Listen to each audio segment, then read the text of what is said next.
Good evening and welcome to This Week at Little Hills as we continue 52 verses from 52 books in 52 weeks. Why am I wearing a Christmas hat and standing by a Christmas tree? It's Christmas in July today. Happy Christmas in July. What do we talk a lot about around Christmas time? Well, hopefully we talk about Jesus a lot, but a lot of our time gets occupied with wonderful gifts that we give each other. And we like to think about the gifts we're going to give and the gifts we're going to get. Scripture talks about gifts as well, and that's what we find in today's reading. We're turning to 1 Corinthians as we continue our adventure. We're going to look at chapter 12, verse 4. Paul says, "Now there are varieties of gifts, but the same Spirit." He goes on in verse 5, "And there are varieties of service, but the same Lord, and there are varieties of activities, but it's the same God who empowers them all in everyone."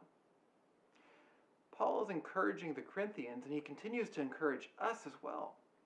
Because just like at Christmas when we receive a gift and maybe the whole family is giving gifts and you look at someone else's gift and you think, well, that gift looks awfully nice. And you look at your gift and maybe it doesn't seem quite as special, or you're trying to provide a gift to someone and you realize that someone else gave them a better gift. We constantly compare gifts, and we do that in the church as well. We look at ourselves and sometimes we build ourselves up a lot and think, wow, I have some amazing gifts. And we start to think too highly of ourselves. At other times, we look at other people and we see the gifts that they have. And we think, wow, look at those people. They can actually serve God's kingdom. I don't really have any special gifts. But what does Paul tell us? Paul tells us that the gifts are going to vary from person to person, but we have one Lord. Each of us have been gifted uniquely and differently. That's what he goes on to explain as he instructs the Corinthians, that there are going to be these different gifts, but all of them are going to be given so that the body can serve together. And how do we do that? Well, that's what he goes on in perhaps the most famous chapter of 1 Corinthians, chapter 13. Hear what he has to say at the very beginning of chapter 13. He says, "If I speak in the tongues of men and angels but have not love, I am a noisy gong or a clanging cymbal. And if I have prophetic powers and understand all mysteries and all knowledge, and if I have all faith so as to remove mountains, but have not love, I am nothing. If I give all I have, and if I deliver up my body to be burned, but have not love, I gain nothing."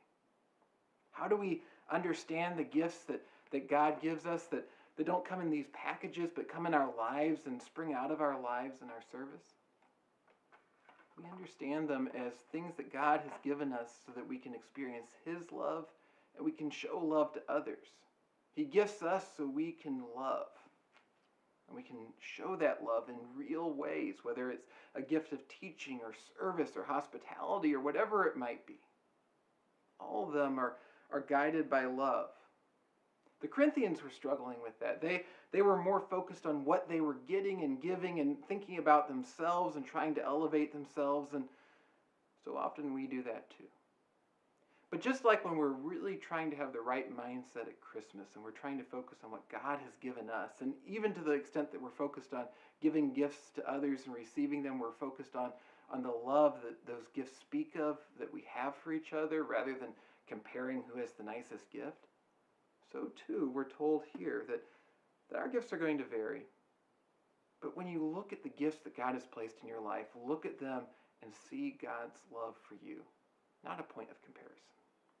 And as you think about what to do with those gifts, each of us is encouraged not to see them as a way to elevate ourselves, but to show love to each other. Well, I hope this encourages you on this Christmas in July, because the true miracle of Christmas is true all year long, which is that the God who loves us came into the world to save us. And we learn that through His Word, another gift that He's given us. This Word that tells us about who He is. And we're going to be thinking more about that Word tomorrow night on Steadfast, so I hope you'll join me at 7 p.m. as we continue the pieces of faith and think about how God has given us His Word that we can know His love. If there's any way I can be praying for you this week, I would love to hear from you. Feel free to shoot me an email at the email address on screen, or leave a prayer in the chat window below. Prayer requests are wonderful things for us to share. It's a gift that we can give each other to pray for each other. I hope you have a wonderful and blessed week, and I'll see you again next week.